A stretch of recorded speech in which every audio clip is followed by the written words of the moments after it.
Allez, suite de notre grand débat avec nos trois plumes, Elisabeth Geffroy, philosophe, rédactrice en chef de l'ANF, Guy Barré, journaliste, Jean de Saint-Chéron, essayiste. Nous parlions de la disparition de Robert Badinter. C'est arrivé en fin de semaine dernière. Jean de Saint-Chéron, vous souhaitiez réagir. Simplement, deux toutes petites choses. D'abord, il est étonnant, effectivement, qu'on fasse de Robert Badinter une espèce de héros national ou de saint laïque quasiment, enfin en tout cas de grande figure morale. Déjà, c'est toujours dangereux de faire ça un petit peu vite le jour où quelqu'un passe à de patresse.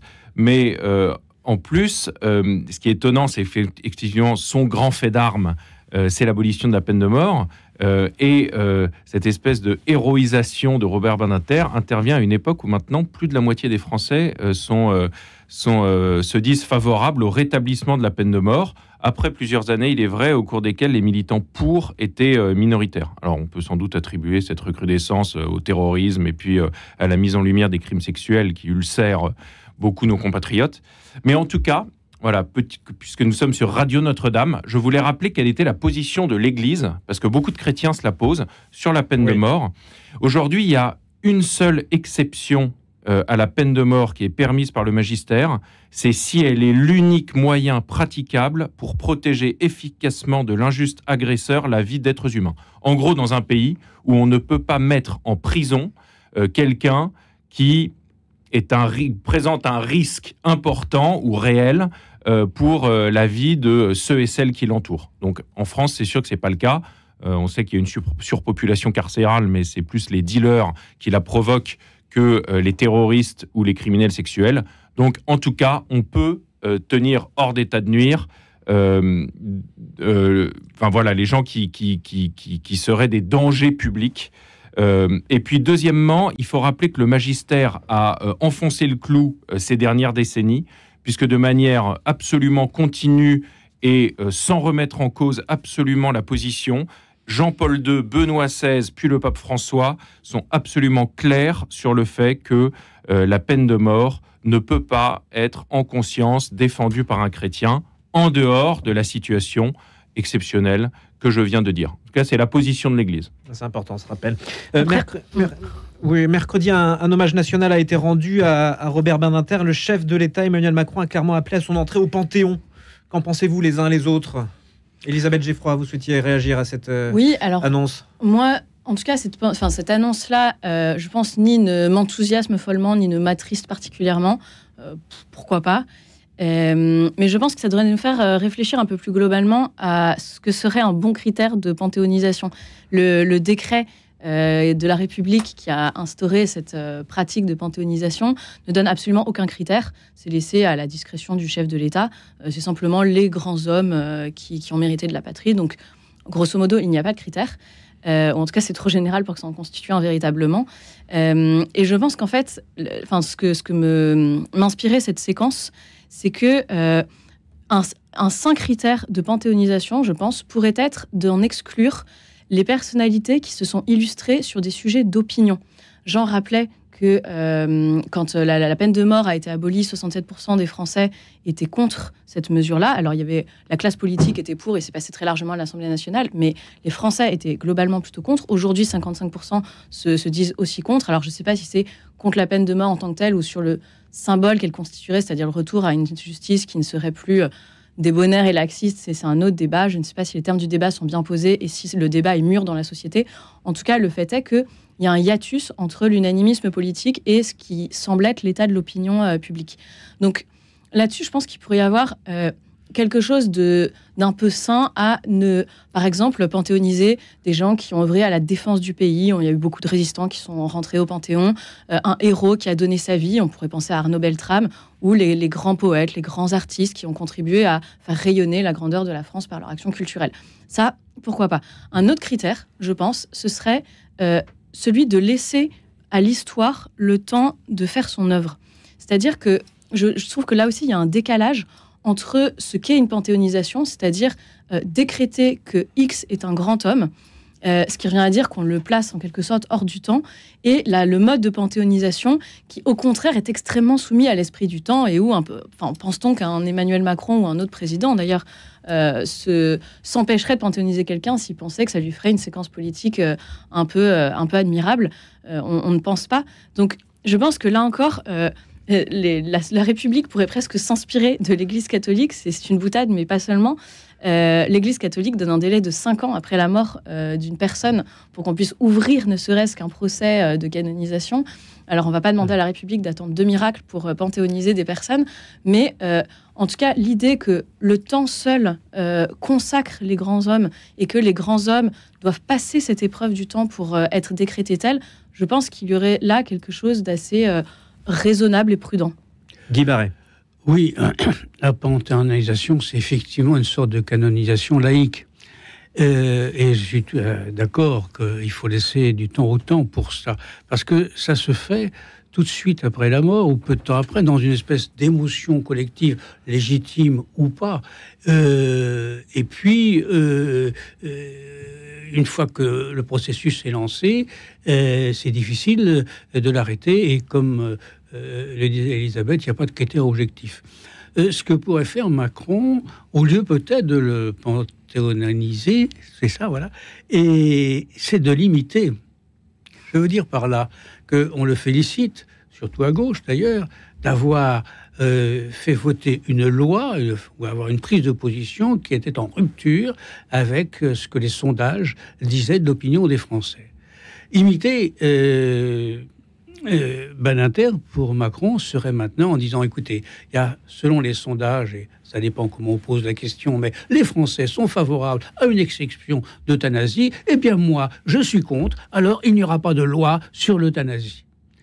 Voilà, ça, ce serait courageux, et ce serait dans la lignée, le meilleur, de Badinter. Et là, les mêmes qui félicitent Mitterrand d'avoir pris position contre l'opinion publique diraient, mais comment, etc. Ce qui s'est passé d'ailleurs déjà sur un sujet infiniment moins grave, sur la loi sur les retraites. La loi sur les retraites, 80% des Français étaient contre, Macron l'a imposé, ce qui était une bonne chose, non pas que ce soit une bonne loi, mais qu'il a assumé ce qu'il croyait être juste et vrai pour la nation. Et là, vous avez eu toute la gauche, mais pas seulement, dire « Ah, mais comment ? Il va contre le peuple, etc. » Et ce sont les mêmes qui disent « Mitterrand est allé contre l'opinion publique et il a eu raison. » On conclut sur ce sujet, Jean de Saint-Chéron ? Je suis parfaitement d'accord avec ce qu'ont dit Elisabeth et Guy. Eh bien, on enchaîne Voilà. avec un nouveau sujet. Encore deux sujets que je souhaiterais au moins aborder. Lors de la messe de mercredi des Cendres, le pape François a appelé à se dépouiller des parures mondaines pour revenir au cœur, à l'essentiel. Au temps des réseaux sociaux, le pape encourage à avoir un lieu secret. C'est un message moderne quand même qui nous donne là. Ouais. Non, c'est le message de l'Évangile. Retire-toi, va dans ta chambre quand tu pries. C'est le cœur de la spiritualité chrétienne qu'il est bon de rappeler effectivement en ce temps où l'éparpillement est de plus en plus de mise. Le pape François, on sait à quel point, et c'est une parole de sagesse dans sa bouche, il vise l'influence délétère des réseaux sociaux sur les jeunes, mais aussi sur les moins jeunes. Cette espèce de flux continu de mouvements, d'informations, d'injonctions à jouir, à profiter du temps présent. En réalité, qu'est-ce que ça veut dire, profiter du temps présent? Bien souvent, ça veut dire s'abrutir dans une espèce d'hédonisme que l'on finit par confondre avec un bonheur possible. Et puis, comme on n'est jamais heureux, on le cherche toujours dans une boulimie grandissante du plaisir ou de l'assouvissement de quelques désirs que ce soit. Et le pape François, en fait, finalement, là, pour le coup, il invite chacun à faire acte de courage. C'est-à-dire être capable... Parce que qu'est-ce qui se passe quand on est dans le silence, quand on se retrouve seul? On est capable de... En tout cas, on est invité à se confronter aux grandes questions que l'homme se pose et à ne plus les fuir. Quel est le sens de ma vie? Qu'est-ce qui va se passer après ma mort? Et si on est pris dans une espèce de roue de hamster permanente qu'est la vie mondaine ou même le travail, on peut s'abrutir et fuir et se distraire dans le travail, eh bien on n'est plus capable de retrouver le sens authentique de sa vie et donc d'essayer de faire de sa vie une œuvre au service des plus hautes réalités. Guy Barret.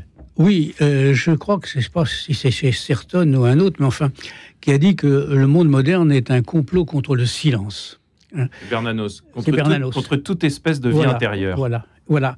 Et donc, le monde moderne du temps de Bernanos était pas tout à fait le même que le nôtre, et pourtant il mettait en garde contre cette pollution de l'éphémère et de l'intériorité. Et aujourd'hui, comme l'a dit Jean, sur les réseaux sociaux, sur les téléphones portables, où on est toujours en train de chercher un SMS qui doit arriver, quelque chose. Et ce silence, c'est aussi le silence intérieur, que s'arrête cette espèce de machine qui fait que on est diverti au sens pascalien du terme, qui nous, comme on vient de le dire là, qui nous distrait de nos fins dernières. Non pas qu'il faille y penser constamment, mais et donc le pape là évidemment a eu raison de le rappeler. Mais en même temps, nous y sommes sans cesse sollicités. Maintenant, aucune démarche administrative ne peut se faire sans Internet. Hein. Et même sur le portable. Il se trouve que pour éviter de me promener avec le gros livre, la Bible sur moi, quand je vais, j'ai mis ma Bible sur mon portable. Alors je lis, et puis plouf, un SMS arrive ou un email, etc. Et alors évidemment, je continue ma lecture, mais en même temps, je dis enfin, qu'est-ce que c'est, etc. Oui, c'est une autre. Alors j'ai des conseils là-dessus de mes enfants, de mes petits-enfants, même qui me disent il faut que tu le mettes sur avion, je sais plus, enfin un truc, etc. Bon, alors, avant de lire la Bible et de prier, je mets sur avion, c'est ça. Bon, très bien. Bon, voilà. Sur le mode concentration. Hein. Voilà. Et donc tout ça, la société moderne, les techniques modernes, pas seulement le monde moderne, nous met. Moi, je ne vais pas vous raconter toute ma vie, mais j'ai mis 2 mois à avoir une nouvelle carte vitale. J'ai erré sur des sites, des trucs, des machins, etc. Bon. Et donc, mais une fois qu'on est sur un site, eh ben, on est incité, c'est le cas de le dire, d'aller ici, ailleurs. Puis c'est étudié pour que si on regarde un livre, par exemple, on dit tiens, je dois savoir de quoi il s'agit sur un. Alors là, pouf, vous avez un truc qui vous dit mais alors vous pouvez aller sur là, il y a un autre livre sur ce et puis après vous avez bon voilà. Et donc tout ça, c'est vrai que ça pose vraiment la question comment continuer à avoir une vie spirituelle continue sans être troublé pour ça. J'avais lu dans La Croix une supérieure de couvent a dit, ça me paraît assez ahurissant, mais dit avant quand une jeune fille entrait dans notre monastère, elle demandait où est le Saint-Sacrement. Maintenant, elle me demande le code Wi-Fi. Bon, bon, alors si c'est pas vrai, ça pourrait l'être. Enfin, surtout quoi, voilà. Donc effectivement, c'est un rappel. Là, et les gens qui, c'est-à-dire, qu'est-ce que je vais faire comme pénitence, comme privation de carême? Je crois qu'évidemment, il y a toutes les privations traditionnelles qui nous sont incitées par l'Église le vendredi, comme aujourd'hui, au mercredi des cendres, etc. Mais peut-être que c'est pas trop difficile de se priver de viande et de manger, je sais pas quoi, du pain et une pomme, mais se priver, par exemple, de son smartphone, ça me paraîtrait une ascèse à la fois peut-être plus efficace pour retourner à l'intériorité et sans doute peut-être plus difficile. Elisabeth Geffroy. Oui, moi là-dessus, j'abonde dans le sens de Jean. Ça n'a rien d'un message spécialement moderne. C'est surtout la grande tradition de dépouillement du carême. Le carême, c'est notre temps de conversion. Enfin, c'est un temps privilégié de conversion qui nous est donné pour nous libérer de certaines attaches et jeûner un peu de l'accessoire, parce que l'accessoire nous accapare et nous occupe au point de nous couper un peu de l'essentiel, à savoir Dieu. Et effectivement, le silence est un des moyens de la conversion et de la vie intérieure et de la prière. Ernest Psicari, qui a justement écrit notamment Le Voyage du Centurion, qui est un roman qui se passe dans le désert, qui est donc un des grands lieux, enfin des grands symboles du carême, disait malheur à ceux qui n'ont pas connu le silence. Le silence est un peu de ciel qui descend sur la terre. Et de fait, le silence des hommes attire le murmure de Dieu. Et le silence, c'est la place qu'on laisse à Dieu pour venir nous parler et nous habiter, donc nous visiter.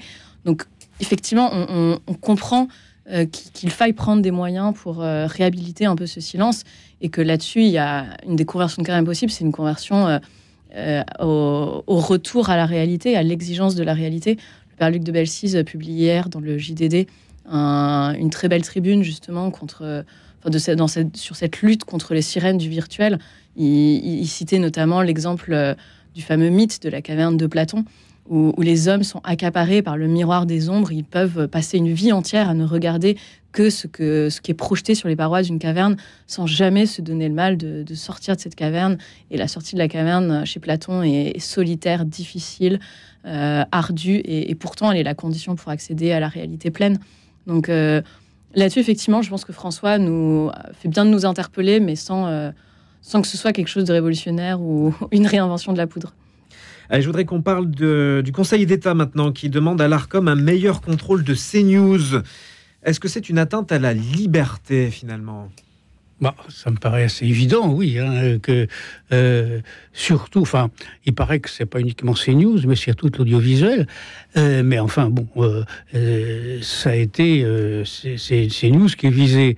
C'est évidemment une atteinte à la liberté d'expression. Et le président de l'Arcom, qui n'a jamais été très indulgent non plus à l'égard de CNews ou de C8, dit que cette mesure, si elle était adoptée, ce serait sans précédent, dit-il, dans tous les pays démocratiques. Donc, ce qui signifie que si dans tous les pays démocratiques, aucun pays démocratique n'a cette pratique, ça veut dire que ce sont les pays totalitaires. Alors, ce qui peut sauver CNews, si j'ose dire, c'est que c'est évidemment totalement impossible. Les hommes politiques, effectivement, il y a une loi depuis 1986, ils ont une étiquette, ils sont, tel parti, donc on va voir les temps d'antenne. Mais pour ce qui est d'un animateur ou d'un journaliste, ou bien il faut tous les ficher, ou bien si on veut analyser leurs propos, c'est impossible. Donner un exemple, c'était l'animateur, par exemple, qui est très ferme et très conservateur, très à droite, qu'on dira, pour tout ce qui concerne les questions régaliennes, le souverainisme, l'immigration, etc. Il est contre l'Europe aussi, mais qui, en revanche, pour toutes les questions dites sociétales, la PMA, le mariage gay, et même, dit-il, la GPA, il est plutôt favorable. Alors, comment on va le classer ? En progressiste, en conservateur, à gauche, à droite ? Donc, ou alors à établir une inquisition, encore que l'acquisition soit beaucoup diffamée de ce point de vue-là, mais une espèce d'enquête, fichier. Donc, c'est totalement impossible. Et puis, notamment, c'est pratiquement impossible. Je crois que c'était Pascal Praud qui débattant avec Christophe Deloire, qui est le président de Reporters sans frontières, qui est un organisme pour protéger et défendre les journalistes, et qui lui-même a demandé au Conseil d'État d'établir cette espèce de censure déguisée. Et Pascal Praud lui dit oui, mais moi je veux bien, mais quand j'invite Mélenchon ou Rousseau, elle refuse de venir sur mon antenne. Alors qu'est-ce que je fais si je veux respecter un pluralisme ? Vous voyez, c'est parmi les 1000 questions. Le Conseil d'État dit il faut surveiller, etc. Mais en pratique, je pense que c'est totalement impossible. Je suis d'accord. Je pense que soit c'est inapplicable, parce qu'effectivement, sur quels critères va-t-on répertorier les attaches des journalistes ? Léa Salamé, qui officie sur France Inter le matin, est-elle de gauche parce que elle est la femme de Glucksmann qui appartient au Parti socialiste ? Une femme peut penser différemment de son mari. Est-elle de droite quand elle a interrogé un peu trop durement Sandrine Rousseau ? Comment classifiera-t-on les journalistes ? C'est délirant, et le Conseil d'État met l'Arcom dans une situation absolument impossible. C'est sidérant. Je veux dire, c'est incroyable. Si on donne l'exemple d'un Peggy arriverait aujourd'hui dans un média, où le mettrait-on ? Il a été dreyfusiste et a eu des engagements socialistes, il pourrait être de gauche. Il était patriote et catholique, serait-il conservateur de droite ? C'est absolument délirant. La loi de 1986 qui régit le pluralisme dans les médias reposait sur l'équilibre, un équilibre tout simple et de bon sens, qui était de répartir le temps de parole des hommes politiques. Et donc la décision du Conseil d'État reviendrait à inclure dans ce calcul le comptage de temps de parole des essayistes, des chroniqueurs. C'est absolument sidérant. Vraiment, il n'y a rien de plus à dire que cette sidération. Et par ailleurs, CNews, qui est le premier visé par cette mesure, alors elle s'appliquera à tout le monde, mais pour l'instant, c'est CNews qui est dans le viseur, est venue, on peut pas aimer CNews et apprécier certaines de ses émissions d'autrement, mais elle est venue répondre à un problème de pluralisme, justement. On n'était pas dans un monde idéal de neutralité journalistique ou d'objectivité parfaite que CNews serait venu rompre. Quand il y a eu le référendum de 2005 sur la Constitution européenne, pas un seul média ne donnait une place véritable aux partisans du non contre la Constitution. Donc, CNews est venu remplir un espace qui n'était pas rempli. C'est vraiment prendre tout le problème à l'envers. C'est François-Xavier Bellamy qui disait hier dans une interview, ils vont nous imposer le pluralisme jusqu'à ce qu'il n'y en ait plus du tout. C'est vraiment cette espèce de contradiction dans laquelle on se tient avec un Conseil d'État qui est censé empêcher les abus de pouvoir et qui là est en train de l'organiser. C'est absolument sidérant. Je rappelle juste le communiqué de l'Arcom à 6 mois pour se pencher à nouveau sur le recours de Reporters sans frontières qu'elle avait balayé d'un revers de la main en avril 2022. L'association avait reproché à la chaîne de Vincent Bolloré de faire fi du pluralisme d'opinion et de manquer d'indépendance vis-à-vis de son actionnaire, 2 obligations auxquelles elle est astreinte par sa convention de chaîne d'information en échange de son autorisation d'émettre sur la TNT gratuite. En passant, à RSF reprochait à CNews de ne plus être une chaîne d'information. Ça s'appliquera aussi à notre débat, là. Attention, hein, on va voir... Ah ben oui, ça s'applique à tout. Notre-Dame, mais comment Vous voulez dire qu'il faut absolument que j'apporte un élément de gauche là pour que ce soit équilibré. On peut faire comme sur CNews où Laurent Geoffrin a souvent joué ce rôle de gauchiste fantoche sur le plateau de Pascal Praud. On peut aussi se souvenir de l'exceptionnelle imitation de l'heure des pros par Sébastien Toen et Julien Cazard, qui a quand même coûté cher à Sébastien Toen. Et à Julien Cazard. Toen s'est fait virer de Canal+ dans la foulée. Donc, bon, là, pour le coup... Il est revenu depuis. En termes de liberté d'expression, c'était limité sur les chaînes bolloréennes. Par contre, ce qui est vrai, je suis obligé de me ranger à votre avis sur la question de l'indépendance de l'information. Est-ce que le fait d'avoir une ligne éditoriale, c'est ne pas être indépendant du point de vue de l'information ? Alors certes, on peut reprocher à CNews d'avoir un fort biais de sélection, par exemple sur certaines de ces émissions où on va ressortir chaque soir 3 faits divers qui vont dans le sens de la ligne éditoriale du média. Mais au fond, quel organe de presse est réellement indépendant ? Enfin, Libération fait la même chose avec d'autres faits divers. Quel organe de presse n'est pas assujetti à une ligne éditoriale qui formate ses journalistes ? Radio Notre-Dame, on peut espérer ? Ouais. Oui. Mais de toute façon, le pluralisme, bien sûr, nous sommes tous favorables au pluralisme, mais le pluralisme dans l'audiovisuel comme dans la presse écrite, c'est simplement qu'il y a plusieurs chaînes qui défendent des points de vue différents. Alors, on peut espérer, pour les gens de droite, que quotidiens qui disent qu'ils n'invitent jamais quelqu'un de droite, enfin d'extrême droite, officiellement, etc., qu'ils pourront inviter, comme ils n'ont jamais fait, Marine Le Pen. On peut penser que, alors que les 3/4 des journalistes à France Inter, me semble-t-il, si mon oreille est fidèle, plutôt de gauche, on mettra peut-être des gens de droite, etc. Ça m'étonnerait. Mais le pluralisme... et notamment dans la presse écrite, se restreint. Moi, je me souviens, parce que je suis très vieux, qu'il y avait je ne sais combien de quotidiens de droite. Il y avait 2 quotidiens de droite, il y avait 3 quotidiens, il y avait l'Aurore, le Figaro, le quotidien de Paris, il y avait plusieurs quotidiens de gauche, il y avait le Matin, il y avait Libération, l'ancien Libération, etc., etc. Et tout ça, maintenant, se restreint. Vous avez 3 ou 4 journaux. Bon, donc ce pluralisme se restreint dans la presse écrite. Et là, apparemment, il n'y a pas beaucoup de réactions. Cela étant dit, CNews est ce qu'il est, mais personne n'est obligé de regarder CNews. Si ça trouve que c'est trop engagé, trop à droite ou trop ceci, peuvent regarder, je sais pas, BFM TV, France Info. Donc, ça ne laisse en aucun cas les citoyens et les éditeurs qui ont le choix, en effet, entre plusieurs lignes et plusieurs médias.